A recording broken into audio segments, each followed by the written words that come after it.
All right, we have with us a good friend of the show, and I'm excited to get his take on the GOP debate last night. Who saw the GOP debate last night? I did because I watched it on Red Scope TV. That's where Elijah was streaming it on Periscope. Hey, Elisha, how are you? Okay, I've done something wrong here. No, I did it. Oh, there you are. Hey. My bad. I love it. See, Elisha and I, offline, we know what we're good at and what we're not good at. What I'm terrible at is technical stuff, and so I'm thrilled, Elisha, that was your bad and not mine. Totally, I hit a button by mistake. That's on me. So I saw it, and you know, because I was commenting on your stream, and I had to finally punch out. It was just too painful sometimes. What was your take on the GOP debate? First of all, there are too many people there right now, aren't there?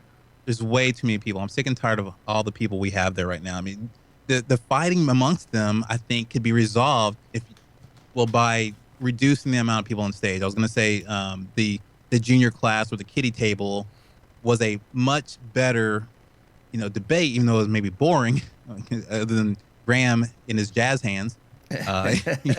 It was pretty amazing that everyone got the length of time they felt needed to talk, and that is so lacking in the adult table where you have these 8 or 9 people who are only getting sections of time to try to make their case. I just think that's doing a disservice to America. So we both agree on that. Then there are just too many people there. It was kind of funny though. There were a lot of funny moments. If America weren't in such dire straits, this would be a fantastic reality show. But I can't help, being in pain watching these candidates. But it was kind of funny to watch Carly Fiorina. Every time the guys would fight, she would sort of try to rein them in. Boys, knock it off. This is the problem here. Yeah, she always saw it as a way into the dialogue, to the conversation. But really, I tweeted this out yesterday with Fiorina. It seems like to me she's always throwing in the woman victim and then woman empowerment card, and it reminded me of a Sour Patch Kid, sweet, sour, and gone. It's like, okay, Carly, which one are you going to be this week? Are you going to talk about how women are victimized, or are you going to talk about how they're empowered? Which one is it? Whichever one fits at the moment is the answer to that. I got you. Whichever one she thinks is going to work. I'll tell you what I did notice, though. I noticed that last night, a lot of people are catching up on Marco Rubio. And as you know, we helped Marco Rubio in 2010 get elected. And we helped him get elected because in 2010, Marco Rubio sounded like this. And I'm going to play a clip. I hope that you can hear it. I'm turning up every button I have with you, so hopefully you'll be able to hear this clip. But this is about a 15-second clip of what Marco Rubio said when he ran for senator, and they asked him about amnesty. And they said, well, what about a legal path to citizenship? This is how Marco Rubio sounded back then. 30 seconds to address what was just said. First of all, earned path to citizenship is basically code for amnesty. It's what they call it. And the reality of it is this. This has to do with the bottom line that America cannot be the only country in the world that does not enforce its immigration laws. It is unfair to the people that have legally entered this country to create an alternative pathway for individuals who entered illegally and knowingly did Bernie, so. And all I'm saying is that if you do that, Sandy, if I may finish. So you could not hear that? In fact, I'm echoing. Okay, basically, I'll turn all this stuff down. Basically, what Marco Rubio just said is he said a path to citizenship is a code word for amnesty. And Elisha, if you'll give me another 15 seconds here, I know you won't be able to hear it, but I want to play for the audience a second clip, which was a couple years later when he was asked, do you support a path to citizenship? First, he said, no, that's code for amnesty. Give me 15 seconds, Elisha, for the audience to hear, and I'll tell you what he said here. Sounds good. This next question is going to be coming from James. Take it away. Welcome to New Hampshire, Senator. Thank you, James. My question is, do you support a path to citizenship for immigrants who are in the United States but are here illegally? I do, but first we have to do 2 things. The first thing we have to do is we have to prove to the American people that illegal immigration is under control. And today, that lack of confidence has made it impossible. And basically, what he was saying here is he was asked, do you support a pathway to citizenship for people who are here illegally? And Rubio said, I do, but we have to do two things first. One, we have to get control of the border. And then second, he had another thing we have to do first. But he went from saying it was code for amnesty, and then we elected him, he joined the Gang of Ocho, and man, now he's all about it. Do you think people are catching on to Marco Rubio? I do. I think, well, so it's kind of a catch-22. In one hand, you have people who just love the way he talks. He's so smooth. He's so, he's so charismatic that they just, whatever he says, it just sounds right. Even though, he could probably said, gravy's best on turkey or grape. No, that's probably actually right. But, you know what I'm saying? He could just say something that's totally outlandish, and people who love to hear him talk and just think he's the greatest thing since sliced bread is going to hear it.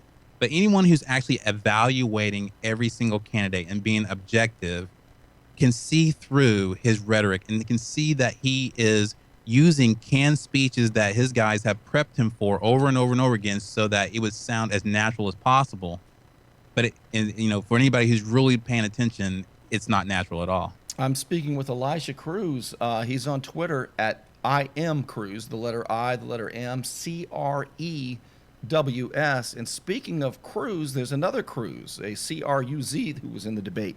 And he and Marco got into it about amnesty. And Marco made some claims that don't appear to be accurate. And I know you were following that. Elisha, what was that all about? Marco and Ted Cruz getting into it. Okay, so there's a video out there, and the one that I got on to Rick Santorum about it because he put on his website like a 20-second clip of what Ted Cruz was talking about in regards to immigration. And then earlier, I got to see the full 2 minutes of what somebody else put out.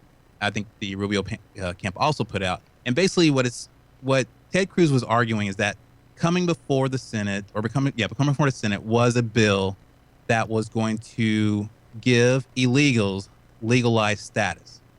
So it was already there. And what Ted Cruz was saying in his defense was saying, hey, if this is going to come, then I would request that a provision be put in that would block these legalized immigrants from becoming citizens, essentially blocking the pathway to citizenship. And he says, I'm all for immigration, but these people should not be given the right to citizenship, and the American people should have first say in, various jobs and all the kind of stuff, opportunities of citizenship and stuff like that. So he kind of goes on for 2 minutes.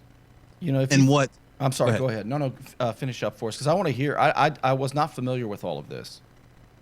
So he's not addressing the validity of the pathway to the legalized, making illegals legal. He wasn't addressing that in his 2-minute speech. He was addressing the scenario that if it's going to come, and I'm assuming in his own mind he can't stop it, that he wants to make sure that that provision's in the bill. And Rubio is taking it and saying by not addressing it, it's acceptance. Right. In other words, he's saying that since Ted Cruz made a strategic move, knowing that the bill would probably pass, he wanted to put a safeguard in there. And he said, I'll vote for it as long as you put the safeguard in there. And Rubio's trying to make that look like Ted Cruz gave a full-throated support of amnesty. That's exactly right.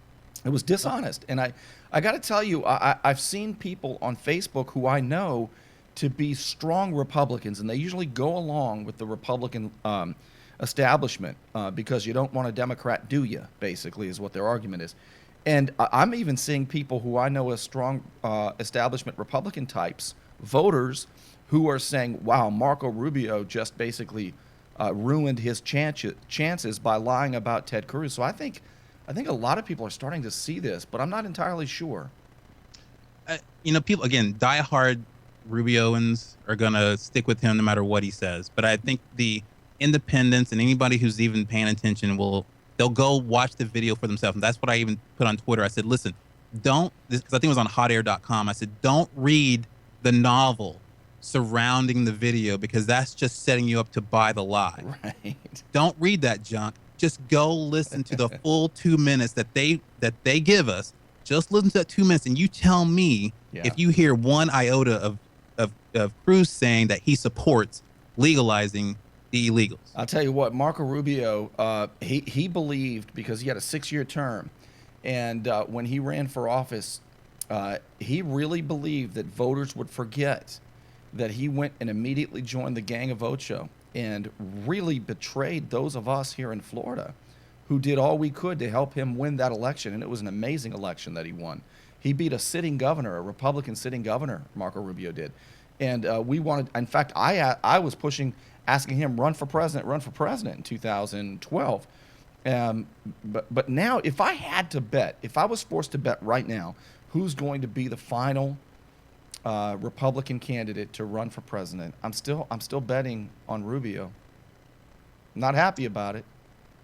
That he'd win. That he'd win. I think that he will be. I think that Marco Rubio will end up as being the Republican candidate. And I have another prediction. This is just conjecture too. I don't know. This is a gut feeling. I would not really bet on this, but if it happens, I want you to tell everybody that I called it. Okay. Right. See how I cover my bases. But give yourself an out. But I have a feeling that Donald Trump is going to hand his momentum off to Ted Cruz. I don't know why I have this feeling. I have a feeling that they have some sort of alliance, and if Trump doesn't end up winning, I sort of feel like he's going to hand the ball to Ted Cruz. Could you see that happening, or is it crazy talk? No, it's not crazy. Look, the greatest move I saw last night was, number one, that Trump didn't attack Ted Cruz. I think they had a meeting before the debate, and hashed out what Ted Cruz was saying in that private meeting. I think Trump's people goaded Trump into tweeting all that stuff out, not actually hearing it for himself first. Which is why he says, I think I hear a rumor that Ted Cruz is talking trash about me. I think his people set that up. Yeah. But after he heard it, what else could Ted Cruz say to his private donors that would be correct in holding a contrast between him and Trump? It is a judgment. It's a judgment for the people. And so after the debate, after you checked out because you couldn't take it anymore, and I appreciate it because I didn't want you to like blow a fuse on Periscope, but I was running through the scotch fast. I'll tell you that. I really was. So after they interviewed post debate, they interviewed Trump and said, so what happened? What about the private meeting and all that stuff? And he says, I think Cruz was fine. I think what he said was fine. I think he didn't say he represented him well, but he more or less said he didn't have a problem with what Ted Cruz said at the private donor base, and he was just going to let it go. And I was like, bravo. Yeah. Yes. Mm-hmm. Because it was going nowhere fast, and Cruz was never going to, reciprocate, Trump's demeanor when he gets attacked. Yeah, absolutely.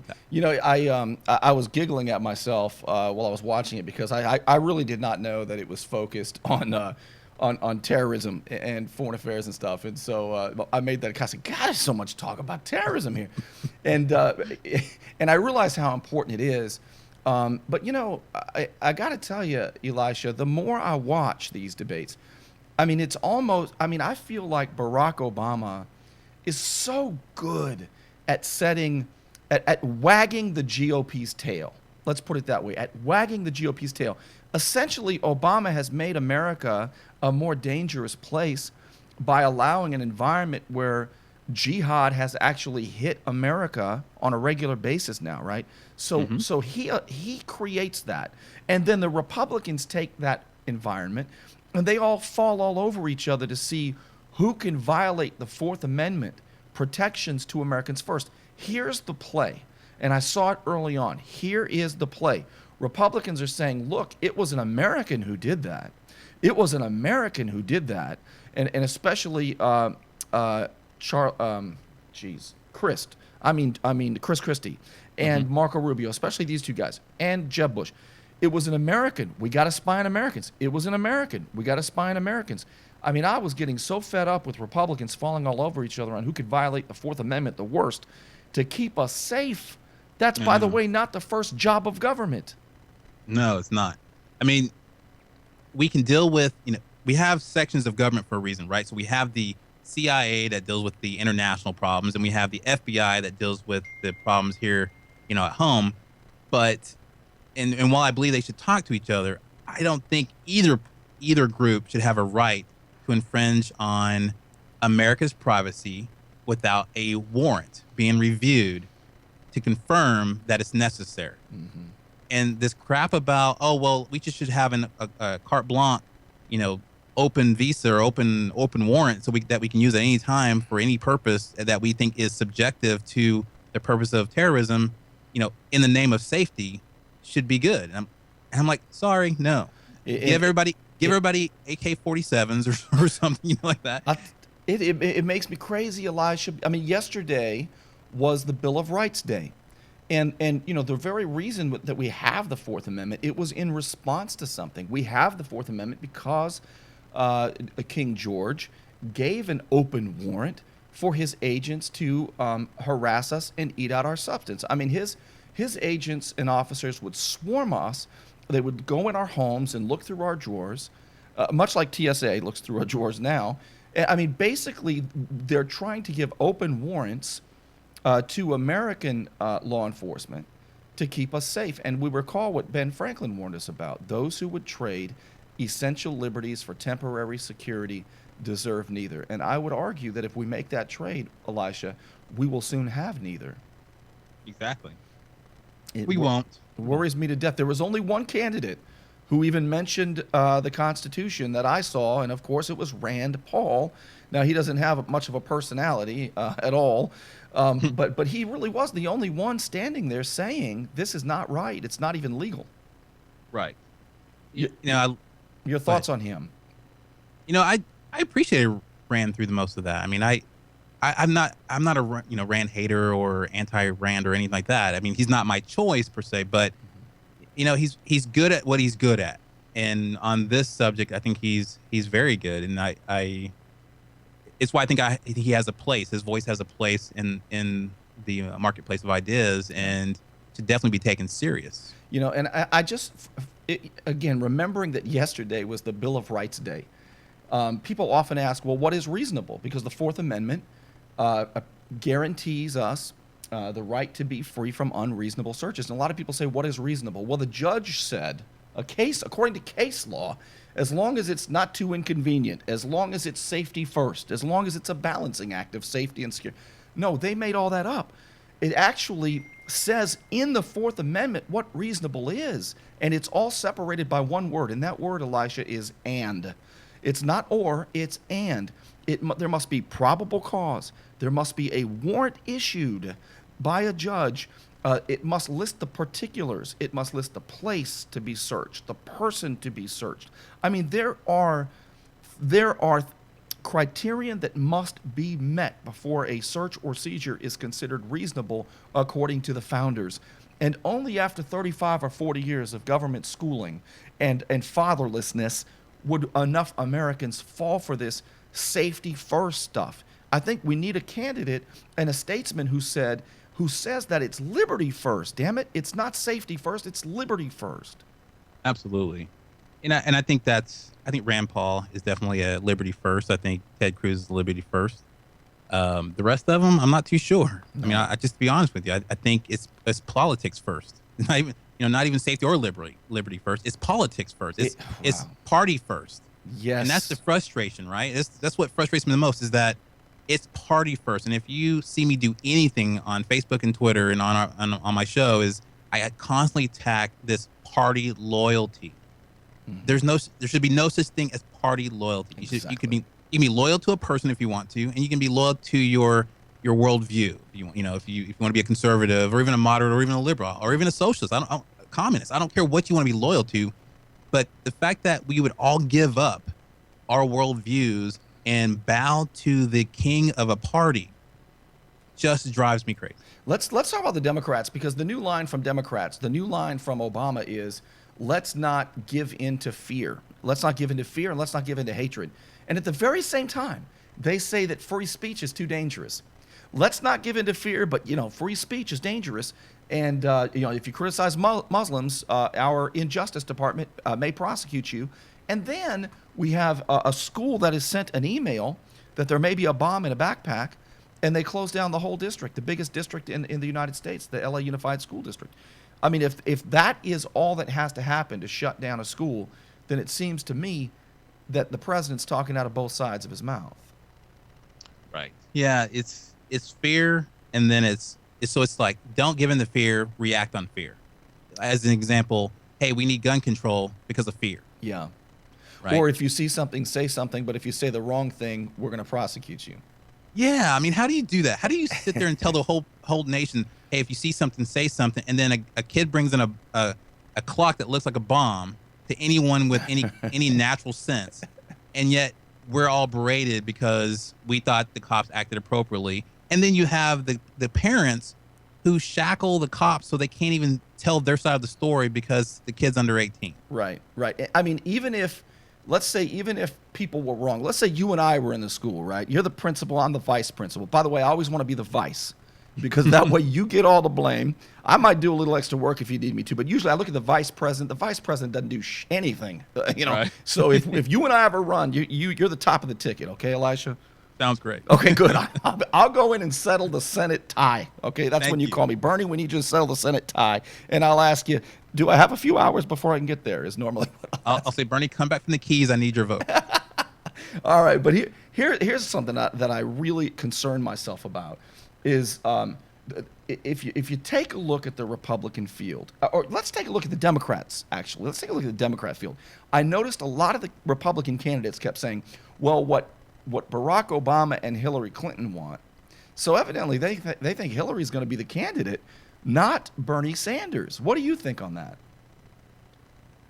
I don't. I'm sort of on a third tier. I don't think either one is going to be the nomination. Wow, who do you think is? You know, it's hard for me to say.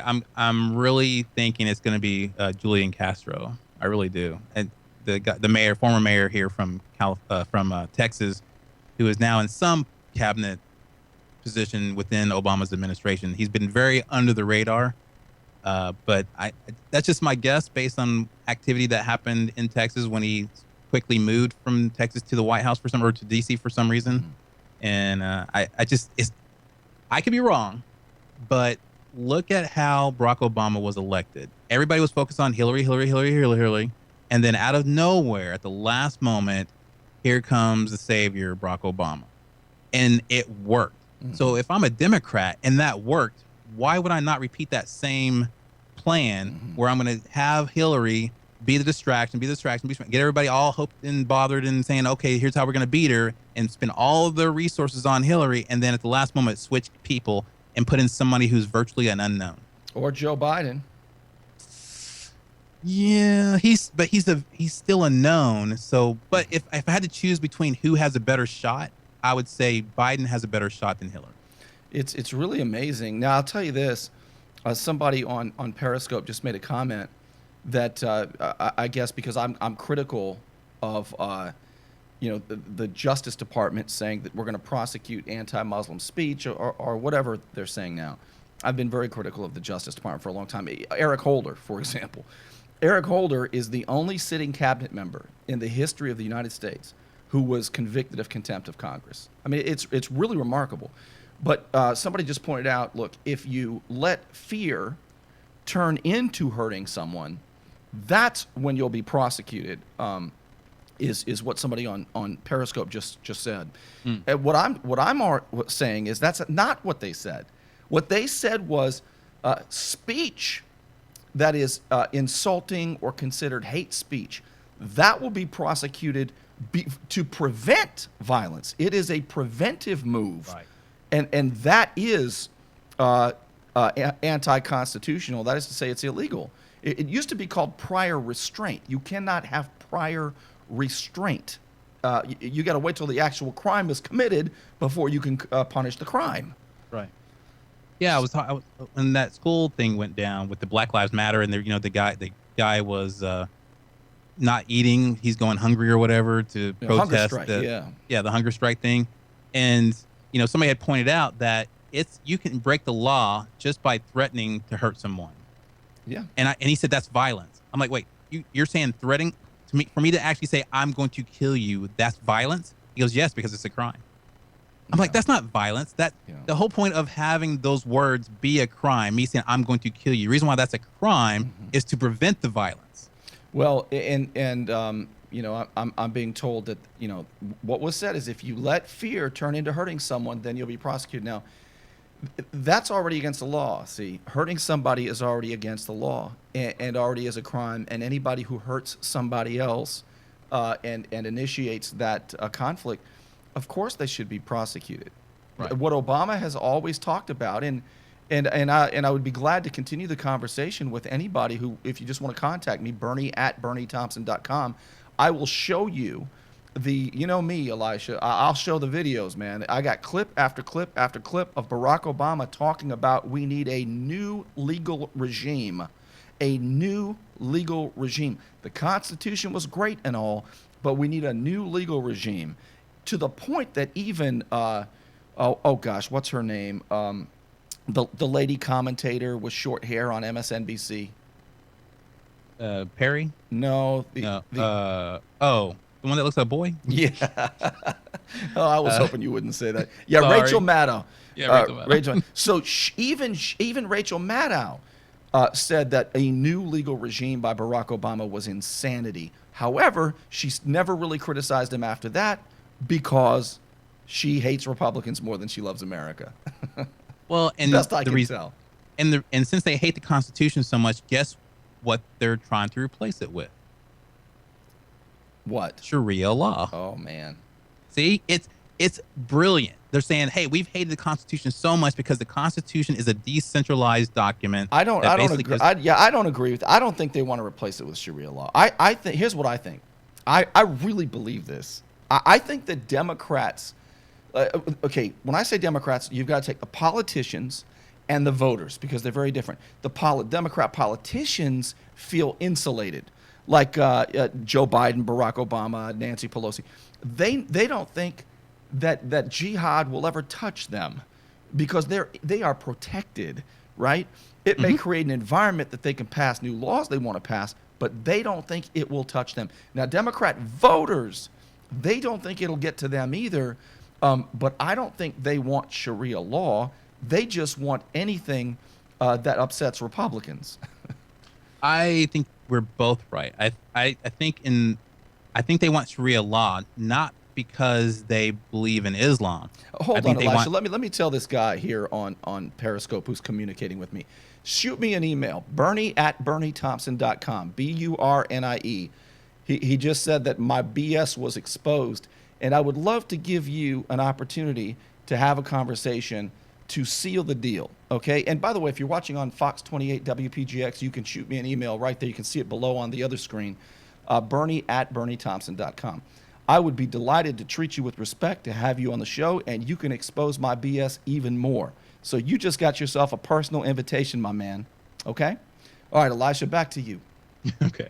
So it's not for Islam's sake that they would allow Sharia law. They need something that they believe is equally valuable in context to take down the Constitution once and for all. And if they can convince enough people to allow Sharia law to coexist with the Constitution, they'll start relying more on Sharia law than constitutional law, always believing that they're, as Congress and as elitists and as liberals or whatever, that they're always going to be shielded, just like they are now, from any laws that would technically hurt them. They believe they'll be shielded from. So it's to their advantage to go ahead and allow Sharia law to be pushed into America because they're going to be exempt from any enforcement that Sharia law would technically put on them. They're shielded. We're not. So we're all affected. And they're not. So that's the difference. Is they want centralized government. Sharia law is a centralized government political system. It works to their advantage to allow it. Yeah. Well, I'll tell you what, does it surprise you that the person I invited to have a conversation with me doesn't want to? No. I'll tell you, I have great respect for those I invite on the show, like Jay, who came on the show and had a great conversation. But those who snipe from afar, from a distance, and don't want to have a conversation, I have very little respect for, because you know me, Elisha, I'll certainly treat somebody with respect and give them the opportunity, whether they are a regular citizen or somebody in the media. You can line them up. Line them up. I'll be like Roberto Duran, sparring partners, man. Line them up. Elisha, I know you got to run, and it's been our look at that. I just want everybody to see the hourglass. The sand has gone out of the hourglass. But what would you say are the takeaways, the most important things for us to know about the GOP race right now? Oh, I would encourage everybody just to hit the RNC and tell them enough is enough, that we need to drop some of the candidates from the main debate. It's it's over. It's done. We get it. Anyone who's not in, mid digits, double digits, just needs to drop down to the kiddie table. I say that in respect, sort of. And let's get some real substantive debates going between, let's say, the top 4 or 5 at the most, so that we can pick the right candidate for our country. Yeah, absolutely. Elijah Cruz, you can find him on Twitter at I am Cruz, the letter I, the letter M, Crews. I appreciate it. As always, thanks for being with us. Hey, thanks for having me, Burnie. Take care. Glad to have you. And that's going to wrap it up since the sand is out of the hourglass. Again, I invite you to email me if you'd like at Burnie@BurnieThompson.com, BURNIE at BurnieThompson.com. And I invite you also to call the show if you agree or disagree. We will be back here tomorrow, same time. Thank you very much. I appreciate it. That is certainly true. The fella on Periscope says opinions are, well, let's just say everybody has one. And I agree with that. But, opinions are one thing, but what I'm asking is for us all to be informed. And I will invite you to have a conversation, step up and man up and have a conversation, and put your allegiance, if your allegiance is to a party, aside, and let's put your allegiance to the truth and to liberty, because that's good for everybody, isn't it? Forget Republicans and Democrats. It should be about the truth. And I invite you to come and let's reason together. Or you can snipe from afar if you feel safer doing that. It's a free country, isn't it? All right, thanks so much. I will see you back here tomorrow.